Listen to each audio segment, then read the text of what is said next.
L'invité du jour. Bonjour Camille Chaise. Bonjour. Vous êtes la porte-parole du ministère de l'Intérieur. Merci d'être venue dans ce studio d'RMC ce matin pour tirer un premier bilan. Bilan, j'imagine, difficile à faire de manière extrêmement précise, mais vous allez tout de même pouvoir nous dire ce qu'il en est des dégâts, des affrontements, des interpellations et des blessés. Qu'est-ce que vous retenez de cette nuit ?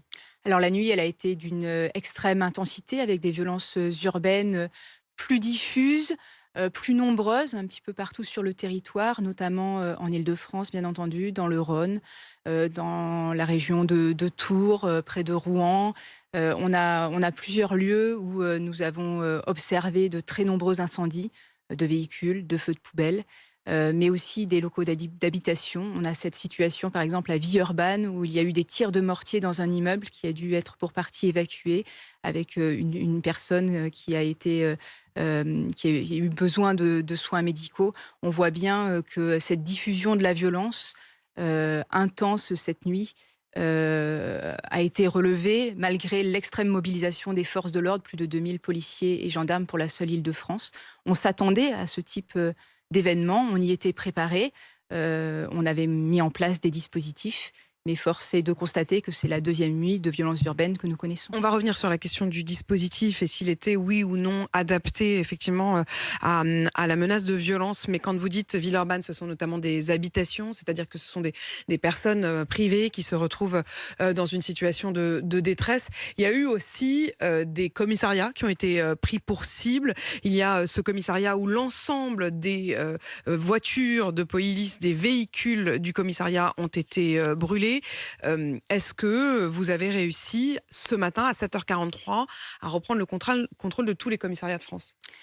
Cette violence, elle est insupportable contre les symboles de l'État, mais plus que des symboles de l'État, un commissariat, une mairie, une école, un collège, plus qu'un symbole de l'État, ce sont des services publics de proximité.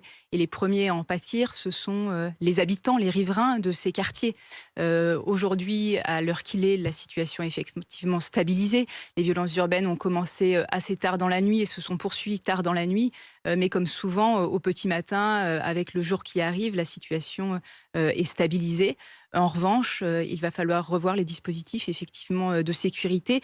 Hier, il s'est tenu à Beauvau une réunion en présence en visioconférence de tous les préfets, accompagnés des gendarmes et des directeurs de la police de chaque département. Et les consignes ont été données très clairement par le ministre de l'Intérieur, avec une très forte mobilisation, une protection des sites. Et ceci va être vu encore dans la journée. Et justement, il y aura une réunion de crise. Emmanuel Macron vient de l'annoncer. Il a décidé d'activer la cellule de crise au ministère de l'Intérieur à Beauvau. Et ce sera à partir de 8h20 tout à l'heure avec l'ensemble des ministres concernés. Lorsque vous dites que le dispositif va peut-être devoir être revu, on a eu le témoignage tout à l'heure de Nicolas. Nicolas, il travaille dans la BAC de nuit en Île-de-France. Il nous disait que l'ordre avait été passé, la consigne avait été passée de ne pas aller au contact, en tout cas quand ça n'était pas nécessaire, de ne pas patrouiller comme ils le font habituellement dans les différents quartiers. Il disait aussi que lorsqu'ils avaient été confrontés à des pillages, à des destructions, ils intervenaient le moins possible lorsqu'il ne s'agissait que de problèmes matériels, sans problème de sécurité humaine. Alors, ce n'est pas tout à fait la manière dont les consignes ont été passées. La consigne qui a été très ferme hier, c'est d'être très présent partout sur la voie publique, d'avoir une attitude ferme, mais de ne pas répondre aux provocations. Et ça, c'est vraiment important. Avant tout, nous ne souhaitons pas de bilan humain grave, que ce soit du côté des forces de l'ordre ou du côté des émeutiers. La préservation de la vie humaine, c'est la première priorité. Et effectivement, dans certaines situations, il peut être nécessaire de laisser brûler une voiture, un mobilier humain pour éviter des pertes humaines. C'est en ce sens que des consignes ont pu être passées localement, mais la consigne était très claire, ne pas répondre à des provocations, mais être ferme et présent sur la voie publique. Et je précise d'ailleurs pour ceux qui sont en Île-de-France qu'il y a une forte odeur, nos reporters nous le disaient encore tout à l'heure sur le terrain, une odeur de brûlé et de plastique brûlé qui flotte tout au-dessus de l'Île-de-France après les brûlures de cette nuit. Combien de blessés ? Alors les blessés, elles sont du côté des forces de l'ordre de plusieurs dizaines. Comme ça remonte de tous les départements, les bilans sont encore en cours de consolidation. Du côté des émeutiers, nous n'avons pas de bilan particulier parce que la plupart ne se sont pas déclarés à nos services. Et combien d'interpellations ? Alors les interpellations de façon analogue sont aussi en cours de consolidation, mais il y en a plus de 150, même si c'est un bilan provisoire. parce que une fois de plus, la remontée d'informations peut être longue dans de pareilles situations quand on a autant de départements qui ont été touchés. Et Camille Chess, quand vous disiez on devra peut-être revoir le dispositif, vous le disiez, 2000 policiers pour l'ensemble de l'Île-de-France, était-ce suffisant? Oui, c'était ce qu'on était en capacité de mettre en place. On a par exemple fait revenir un certain nombre d'escadrons de gendarmes mobiles, de compagnies républicaines de sécurité qui, par exemple, peuvent être sur des missions de lutte contre l'immigration clandestine. On les a reroutés vers ces missions. Donc, à l'instant T, c'était la capacité opérationnelle. Notre objectif aujourd'hui, ça va être de revoir cela, d'adapter les dispositifs, d'être peut-être davantage en mobilité, en réaction. La différence entre la nuit précédente et cette nuit-ci, c'est que c'est plus diffus, c'est plus sporadique, c'est dans beaucoup d'endroits par petits groupes en même temps. Donc, il faut revoir nos dispositifs en ce sens. Honte à ceux qui n'ont pas appelé au calme. Voilà ce qu'a dit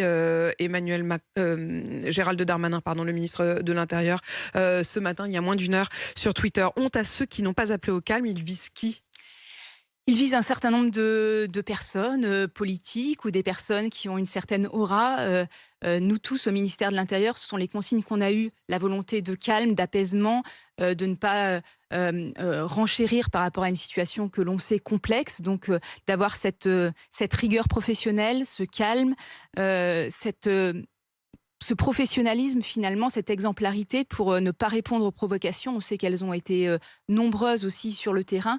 Ce qu'on attend maintenant, c'est que toutes les personnalités fassent de même. On n'a pas envie de reconnaître des épisodes de violence urbaine intenses comme on a pu le connaître par le passé, qui peuvent durer plusieurs jours, plusieurs semaines. Aujourd'hui, c'est ça la situation, c'est éviter que ces violences urbaines, ces émeutes fassent traîner de poudre et continuent. Avec une marche blanche à 14h, marche blanche à la fois d'hommage et de révolte, c'est le mot qu'a utilisé la maire de Naël. Est-ce que vous redoutez que cette marche blanche n'envenime encore la situation, ou au contraire, est-ce que vous vous dites que ce sera un moment d'apaisement? L'émotion, le besoin de se rassembler, le besoin de s'exprimer, il est plus que légitime. On pense tous à la famille, aux proches de Naël, et donc cette marche, elle est nécessaire. Elle doit se passer dans de bonnes conditions, dans des conditions de respect, de dignité, de pensée, d'émotion pour eux, et c'est dans cette logique-là que nous la sécuriserons. Merci Camille Chess d'avoir choisi de venir sur RMC pour tirer donc ce premier bilan de la nuit. Ce que l'on retient ce matin, c'est plusieurs dizaines de blessés parmi les forces de l'ordre, comme vous le dites, et une situation malgré tout stabilisée